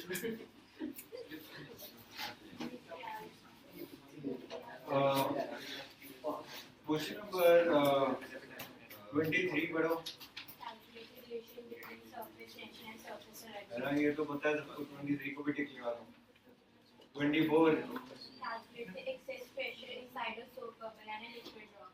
है ना, ये भी पता है।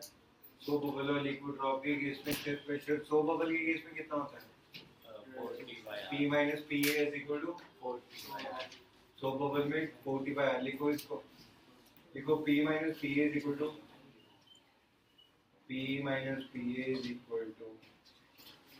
40/R।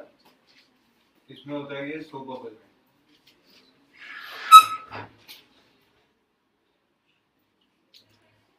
Soap bubble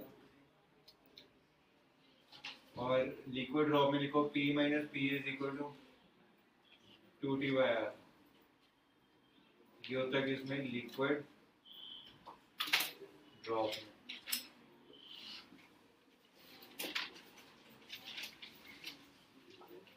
question number 25 पढ़ो ना। Cohesive force and adhesive forces underline कर लो इसको आगे। Also explain the concept of Angle of contact does explain the shape of the meniscus। ये मैंने बताना है अभी। Angle of contact और shape of the meniscus ये मैं भी बताता हूँ। यहाँ तक समझ आ गया था? बोलो, समझ आ गया बेटे? उसके जो बनाने वाली शीट है ना बेटे, वो भी करके दिखाओ मेरे को। ऐसे सॉलिड वाली जो है ना, काम करते हैं घर जाके ऐसे। ये ठल्ले नकारा को कोई नहीं पूछता, कोई नहीं समझाता। एक बार ही समझाता है, दो बार से नहीं समझाता। उसके बाद नहीं तो यही निकम्मा क्या है, मैं करना ही नहीं तो करना ही नहीं। तो फिर क्या पेरेंट्स भी कहते हैं किसी के।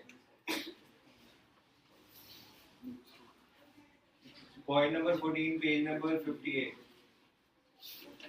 पेज नंबर 58 पॉइंट नंबर 14 टिक लगाओ। पॉइंट नंबर 15 पढ़ो प्लीज, अपना ध्यान दो। धनंजय क्यों हम अपना ध्यान नहीं देते? पॉइंट नंबर 16 पढ़ो सरफेस एनर्जी। ये आज जो जो मैंने तुम्हें बताया सब यहाँ पे एक्सप्लेन है सेम।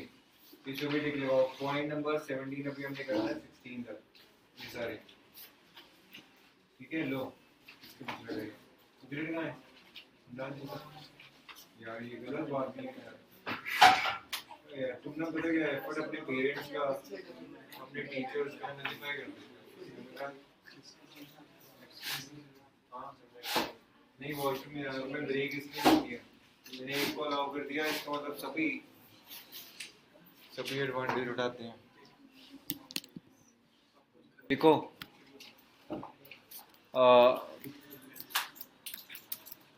ये प्लीज जो डिसइंटरेस्टेड है पढ़ने में वो बाहर चला जाए, चुप। अब लिखो फर्स्ट फॉर्मूला, लिखो पहले, लिखो सरफेस टेंशन। क्लियर लिखना, मैंने कॉपी चेक करके भेजना आज। सरफेस टेंशन, सरफेस टेंशन होती है force per unit length. Second,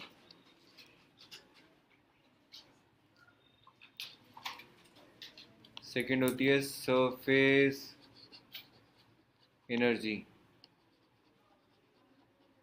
surface energy होता है surface tension into change in surface area, delta है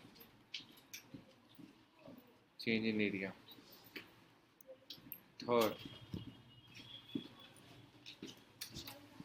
थर्ड पॉइंट है excess pressure, excess pressure in liquid drop, excess pressure in liquid drop। ये होता है P minus PA is equal to 2T upon R, 2T upon R।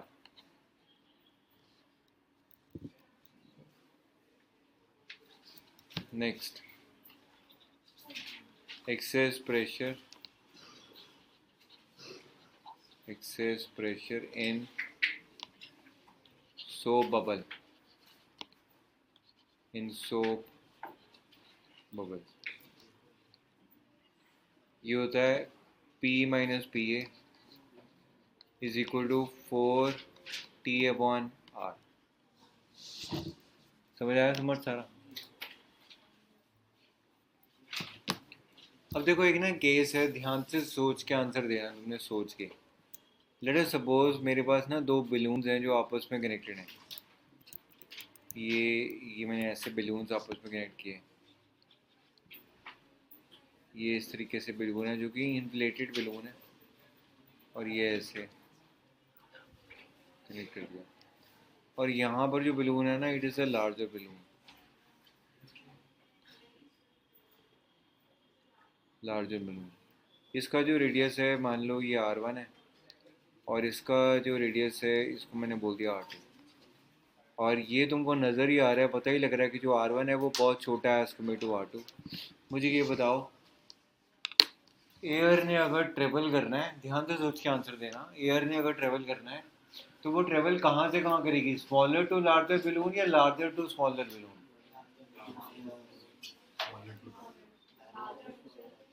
Larger to smaller, larger to smaller है ना, obvious reason. ये answer ये हमको लगता है लार्जर टू स्मॉलर, पर ये आंसर नहीं है। पूछो क्यों? तुम्हारे पास जो प्रेशर होता है, pressure is inversely proportion to radius. Pressure is inversely proportion to radius, क्योंकि तुमने P minus P A is equal to 2T upon R पढ़ा है ना। तो pressure is inversely proportion to radius. जिसका रेडियस छोटा उसका प्रेशर ज़्यादा, जिसका रेडियस बड़ा उसका प्रेशर, यहाँ पे प्रेशर ज़्यादा है। And air moves from higher pressure area to lower pressure, so that means the air moves from smaller bubble to the larger bubble। So this is a very important question again, this is a very important concept। लिखो उसको diagram में बनाओ, पहले diagram को बनाओ फिर मैं point लिखवाता हूँ।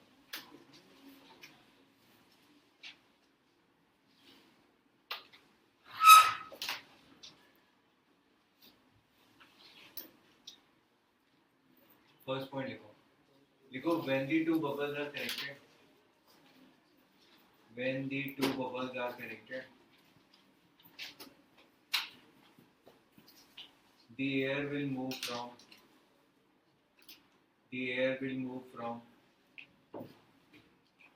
smaller bubble, the air will move from smaller bubble to larger bubble because excess pressure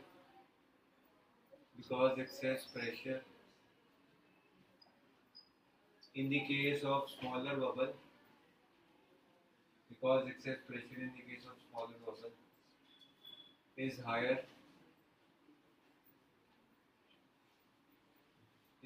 as compared to larger bubble.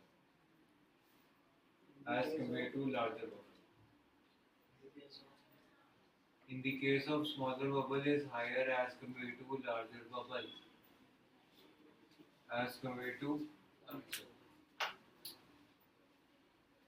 ठीक है, पता लग गया? तो स्मॉलर से लार्जर की तरफ जाएगी. तो लिखो ये क्वेश्चन करना तुमने अभी. लिखो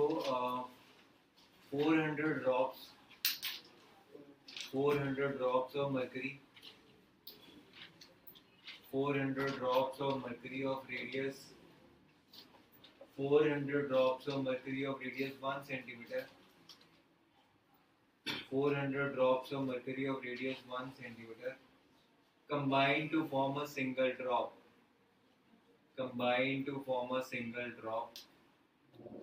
Full stop. If surface tension is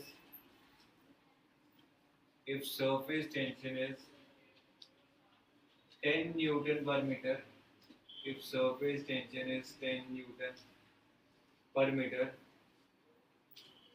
calculate the surface energy. Calculate the surface energy. 400 drops of radius कितना दिया था? Of radius 1 centimeter are combined to form a big drop. Calculate the surface energy. If surface tension is 10 Newton per meter.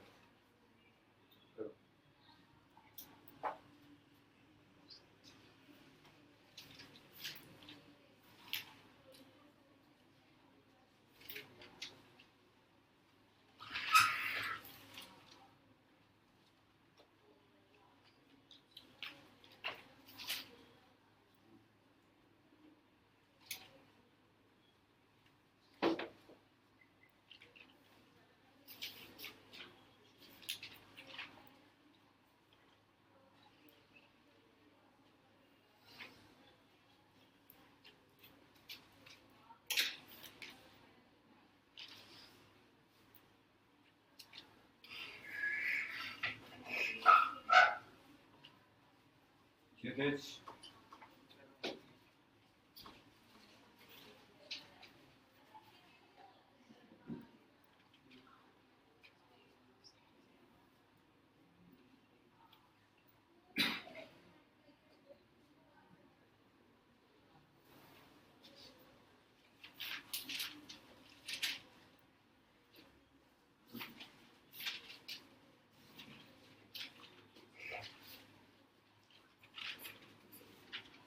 हो गया.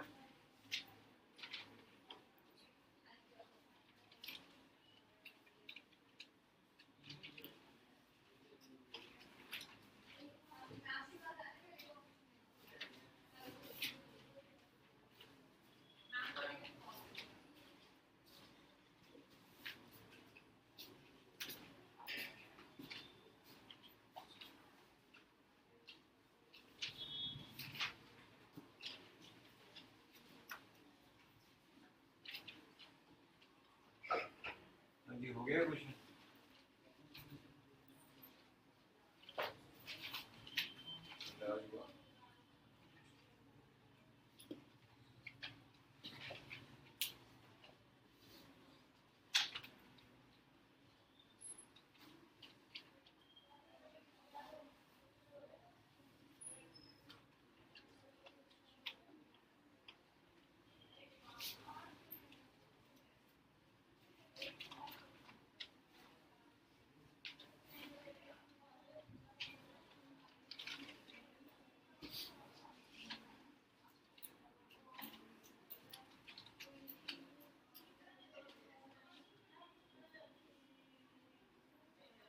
हुआ इधर आके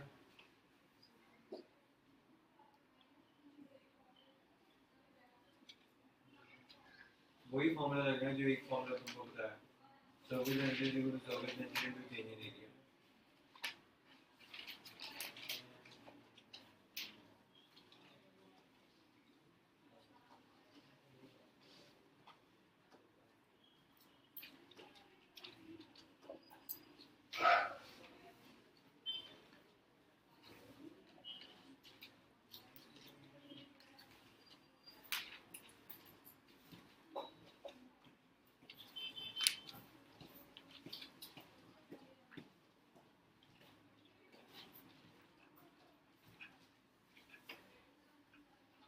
चलो देखो,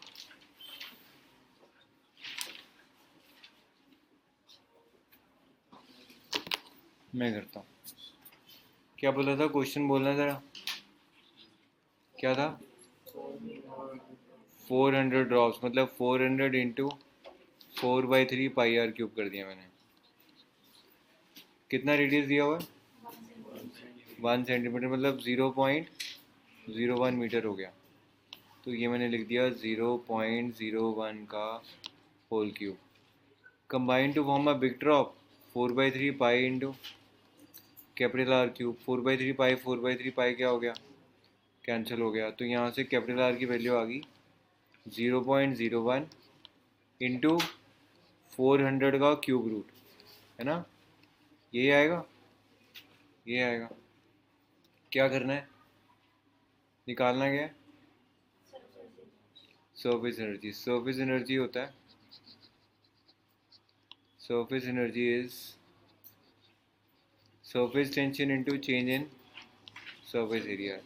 400 ड्रॉप्स हैं, उनका एरिया ऑब्वियसली ज़्यादा होगा। 400 इंटू एक ड्रॉप का कितना होता है? 4 पाई। रेडियस कितना है एक ड्रॉप का? कितना रेडियस है? 0.01 का square minus 4 pi into capital are का होल स्क्वायर। कैपिटल आर ये टर्म है, मान लो ये एक्स आ जाती है, कि जो भी आती है तुम उसको सॉल्व करके मान लिया मैंने एक्स आती है, तो ये क्या हो जाएगा? एक्स स्क्वायर हो जाएगा। सरफेस टेंशन की वैल्यू कितनी दी हुई है? सरफेस टेंशन की वैल्यू कितनी दी है? 10। तो मल्टीप्लाई कर देंगे, आंसर आ जाएगा हमारे पास। सिर्फ क्यूब रूट है ये, तुम्हें 400 का क्यूब रूट 1/3 क्वेश्चन में दिया होगा, है ना? अदरवाइज हम इसको अप्रॉक्सीमेट लेना पड़ेगा हमको। क्लियर यहाँ तक?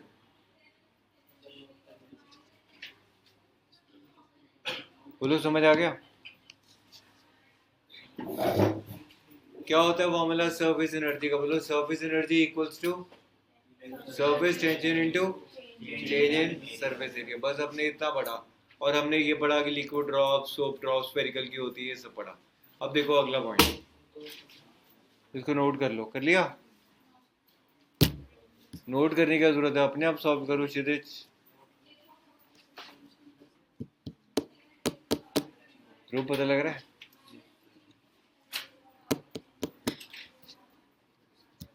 लिखो नेक्स्ट क्वेश्चन। नेक्स्ट क्वेश्चन ही नेक्स्ट पॉइंट लिखो। लिखो angle of contact, angle of contact. अब एक बार ही देख लो पहले एंगल ऑफ कॉन्टैक्ट होता क्या है। मान लो मेरे पास ये कोई भी ट्यूब है,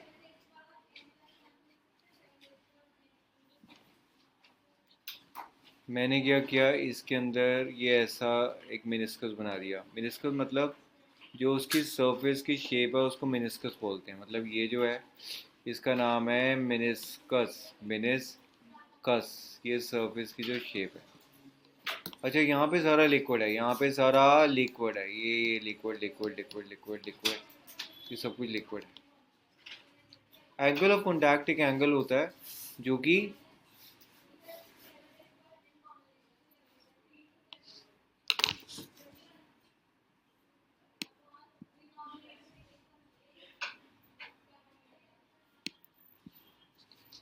कि एंगल होता है किसके बीच में? ये हमने बना दिया यहाँ पे। यहाँ पे ना तुमने टेंजेंट ड्रॉ कर लेना है ऐसे, ये टेंजेंट ड्रॉ कर लिया, और ये वाली जो सरफेस है ट्यूब की, ये जो एंगल है this is angle of contact, इसको बोलते हैं this is angle of contact. इस तरीके से ये पॉइंट यहाँ पे हमने टेंजेंट बना लिया, और ये वाला this is angle of contact theta. Theta को हम बोलेंगे एंगल ऑफ कॉन्टैक्ट। मतलब एंगल ऑफ कॉन्टैक्ट क्या है, लिखो angle of contact is the angle of contact is the angle between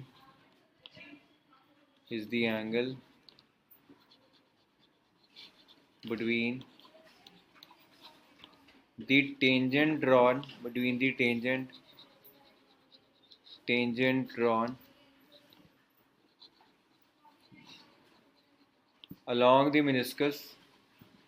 along the meniscus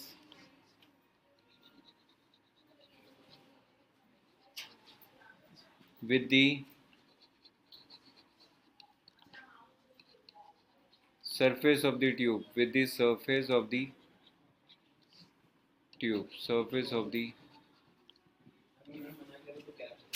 tube. Angle of contact is the angle between the tangent drawn along the meniscus with the surface of the tube. अब देखो ये जो मेरे पास meniscus बना ना, ये ना generally पानी होता है, वाटर का मेनिस्कस ऐसा होता है, कनकेव मेनिस्कस पानी का होता है, वाटर का। क्लियर है?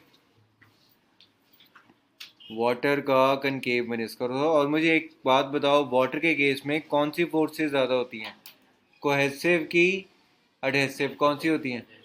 एडहेसिव। इसका मतलब मैं कह सकता हूँ कि जिन लिक्विड्स में एडहेसिव फोर्सेस ज़्यादा हों as compared to cohesive forces, उसका जो मेनिस्कस है वो क्या होता है? उसका मेनिस्कस क्या होता है? Concave meniscus. उसका जो मेनिस्कस है वो क्या होता है? Concave meniscus.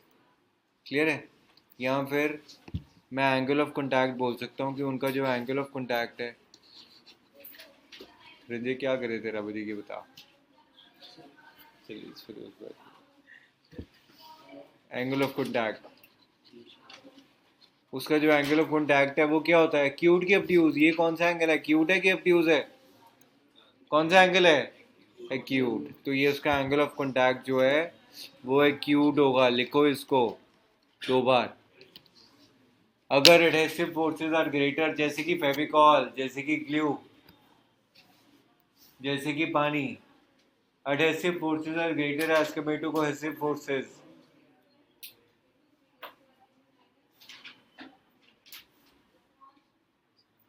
समझ आया? समझ लिख लिया?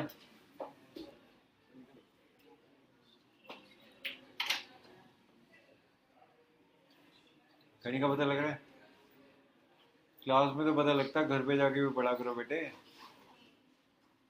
पढ़ा करो। 11th-12th तुम्हारी दोबारा नहीं आनी है फेज लाइफ में, ये 2 साल ही है बस आगे। हाँ, अगर किसी ने सोचा हो कि दोबारा लेके आने तो बात और है, ठीक है? अच्छा देखो नेक्स्ट देखो सेकंड केस में ना, जो मरकरी होता है ना, मरकरी का मेनिस्कस ऐसे होता है।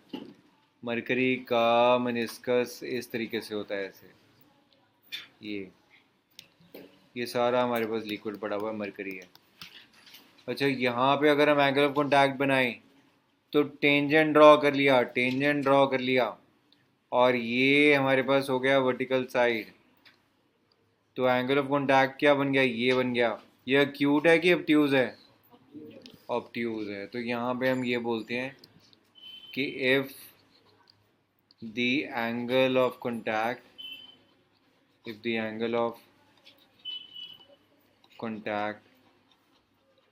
is obtuse, if the angle of contact is obtuse, then angle of contact अगर ऑब्ट्यूज होगा तो क्या होगा? देन हाँ बिल्कुल. Then cohesive forces are greater as compared to adhesive forces. Cohesive forces are greater as compared to. Example: mercury.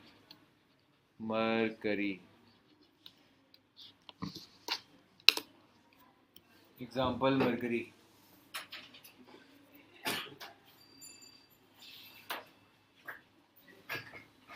पता लगा angle of contact लिख लिया. अच्छा एक पॉइंट है कि मरकरी क्यों यूज करते हैं हम थर्मामीटर. पहले तो दो तरीके के थर्मामीटर होते हैं, हम सबने देखे हुए हैं. एक होता है एनालॉग थर्मामीटर, एक होता है डिजिटल थर्मामीटर. डिजिटल में सीधा जब टेम्परेचर मेजर करते हैं तो नंबर आ जाता है. और एक और चीज़ जो टेम्परेचर मेजर होता है उसका जो स्केल होता है वो फ़ारेनहाइट होता है. फ़ारेनहाइट, ठीक है. तो लेकिन जो एनालॉग थर्मामीटर होता है जिसको डॉक्टर जनरली यूज़ करते हैं, रेफर भी उसकी रीडिंग में मानते हैं. पर एनालॉग थर्मामीटर पढ़ना किसी किसी को आता है, तो मरकरी का वो लेवल देखना होता है, वहाँ से क्लियर करके तब वो दिखता है. तो वो थोड़ा सा डिफिकल्ट होता है, इसलिए आजकल डिजिटल थर्मामीटर आए हैं. सीधा लगाया, देख लिया कि क्या क्या. लेकिन बेटर कौन सा होता है एनालॉग. अब मरकरी को यूज़ करने का कारण है, थर्मामीटर्स में मरकरी को यूज़ करने का कारण है. पहला कारण है मरकरी ना ओपेक होता है. ओपेक मतलब ट्रांसपेरेंट नहीं होता, क्लियरली नज़र आता है, उसका पारा जो है वो नज़र आता है. दूसरा कारण है कि मरकरी की जो वेरिएशन है वो टेम्परेचर के साथ बहुत जल्दी होती है, डिक्रीज. मरकरी की वेरिएशन क्या होती है, बहुत डिक्रीज होती है, ठीक है. और तीसरा रीज़न है कि नॉर्मल टेम्परेचर प्रेशर में मरकरी की इतनी ज़्यादा वेरिएशन नहीं होती. मतलब अगर मान लो एटमॉस्फेरिक प्रेशर कंडीशन में सेम लिखो, एक पॉइंट लिखो. Mercury generally use in the thermometer. Mercury is generally used in the thermometers because first point,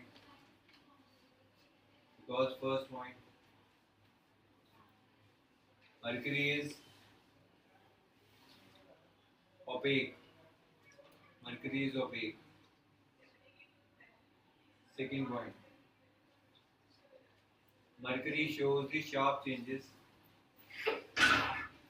Mercury shows the sharp changes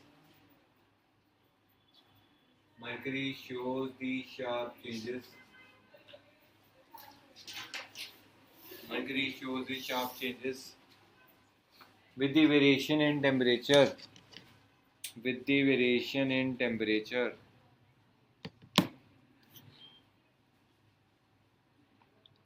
तीसरा पॉइंट,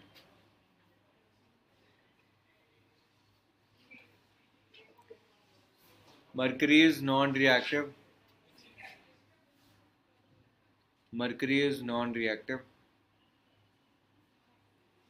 And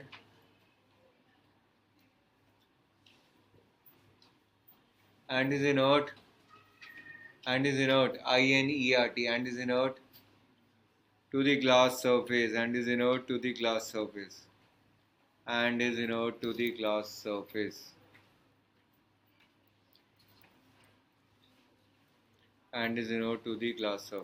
समझ आया, ठीक है. अब फटाफट से पॉइंट्स को यहीं पे लर्न करके जाते हैं.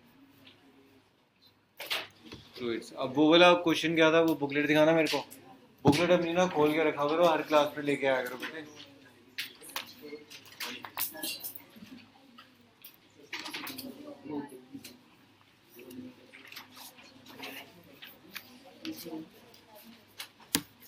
ऐसा क्या जरूरी बात है आद्या.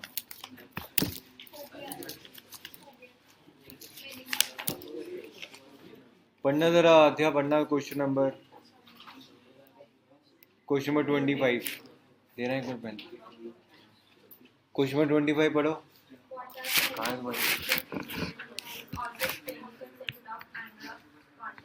And the shape of meniscus. आ गया 21 to 25. तुम अपनी जो शीट्स बना रहे हो ना बेटे, मैं सिंसियर बच्चों की बात कर रहा हूँ, जो शीट्स बना रहे हो पहले ही लिख लेना उसमें 21 to 25, लेकिन स्पेस छोड़ के, 3-4 पेज छोड़ के, तभी होगा ना। इससे वाली कुछ लो, ये लो।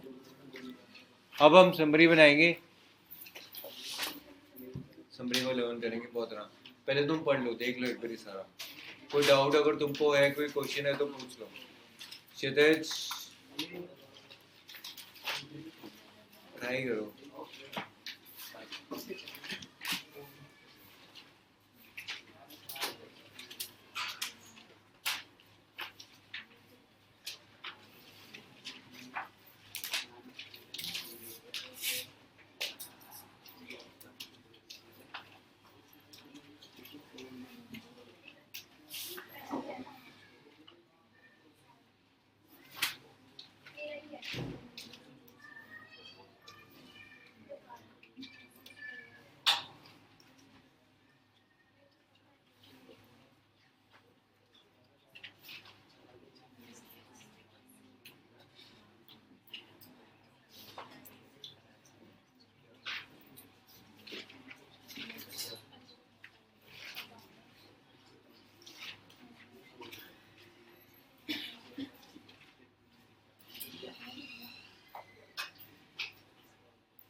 चलो भाई, फर्स्ट पॉइंट कुछ नहीं पूछना। फर्स्ट पॉइंट बोलो क्या है? फ्लूइड्स दो तरीके के, कौन सा? लिक्विड और गैसेस, दोनों फ्लूइड्स की कैटेगरी में आते हैं। उसके बाद सरफेस टेंशन, क्या फॉर्मूला होता है? Force upon length. और इसकी डेफिनेशन क्या होती है? क्षितिज खड़ा हो जाओ बस। सरफेस टेंशन की डेफिनेशन बताओ, जल्दी खड़ा हो जाओ, कोशिश करो। हाँ, सरफेस टेंशन की डेफिनेशन बोलो क्या होती है?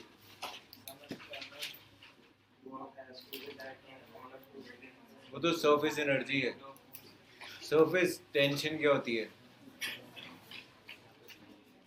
आप खड़े हो बनिका। सरफेस टेंशन मैंने इतने आराम से समझाया, वो बताओ क्या होती है?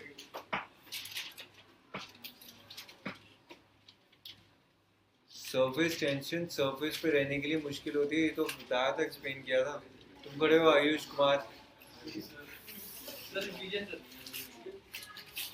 यार ये गलत बात है, कॉन्सेप्ट भी नहीं बताते। जो टॉप मोस्ट लेयर होती है वहां पे रहना, खड़े हो जाओ, बैठना नहीं है। जो टॉप मोस्ट लेयर होती है वहां पे पार्टिकल का रहना मुश्किल होता है, इसलिए कांस्टेंट पुल लगता है नीचे की तरफ, वो पार्टिकल्स अट्रैक्ट कर रहे होते हैं, उसको हम सरफेस टेंशन बोलते हैं। बैठो, बैठ जाओ। अच्छा, सरफेस टेंशन का फॉर्मूला बोलो क्या होता है? Force upon length. फोर्स के यूनिट्स क्या होते हैं? न्यूटन। लेंथ के क्या होते हैं? ये भी हो गया। सरफेस एनर्जी क्या होती है? External work has to be done in order to pull the molecules on the surface of the liquid, उसको surface energy। सीधी तरह ध्यान तो है नहीं है। फिफ्थ हमारे पास हमने वो वायर का केस किया था, और क्या निकाला था relationship? Surface energy is equal to surface tension into change in surface area. अच्छा, फिर फोर्सेस दो तरीके की होती हैं, कौन सी? Cohesive force. और दूसरी कौन सी होती है? कोहेसिव होती है सेम मॉलिक्यूल्स में या डिफरेंट मॉलिक्यूल्स में? और एडेसिव? अगर एडेसिव फोर्स जो है वो ज़्यादा हो कोहेसिव से, तो क्या होता है? एंगल ऑफ कॉन्टैक्ट कितना होता है? एक्यूट। और अगर कम हो तो ऑब्ट्यूट। फिर उसके बाद एक्सेस प्रेशर की वैल्यू क्या निकाली थी? P minus P A is equal to 2T upon R. वो तो हमने निकाला था लिक्विड ड्रॉप में। और सोप बबल में कितना था? 4C/R, क्योंकि उसमें सर्विसेज कितनी हो जाती हैं? दो फ्री सर्विसेज होती हैं। अच्छा, उसके बाद ये भी हो गया। सोप बबल के लिए भी निकाल लिया था हमने। फिर उसके बाद ये क्वेश्चन किया था, ये रिलेशनशिप किया, सरफेस टेंशन। अब लिखो, एक पॉइंट लिखो, लिखो सरफेस टेंशन। लिखते हैं बार बार, surface tension. Surface tension is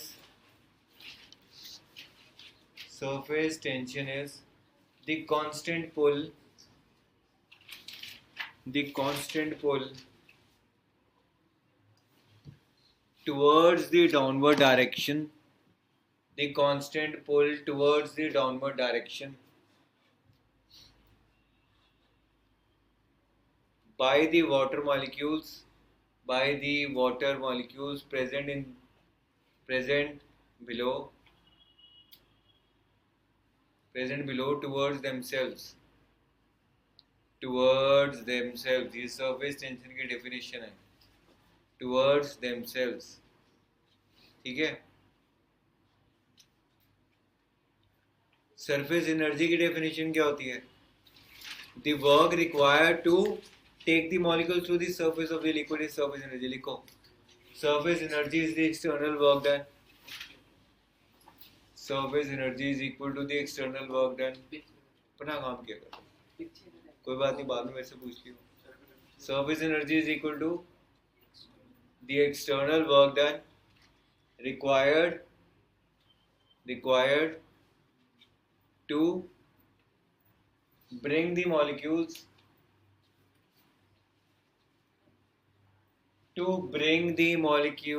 to the top surface of the liquid,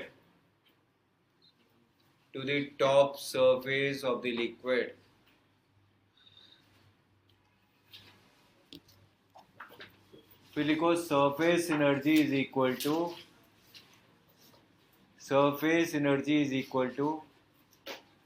surface tension into change इन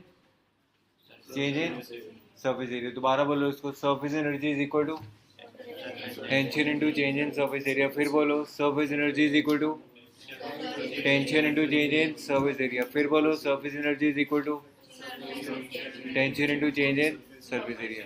यहाँ तक जितने भी क्वेश्चन हुए हैं अच्छे से पढ़ के आओगे, ठीक है. और जिन्होंने सबमिट नहीं करवाया वो अपना होमवर्क भी कर लेना. जाओ शाबाश, that is for the day.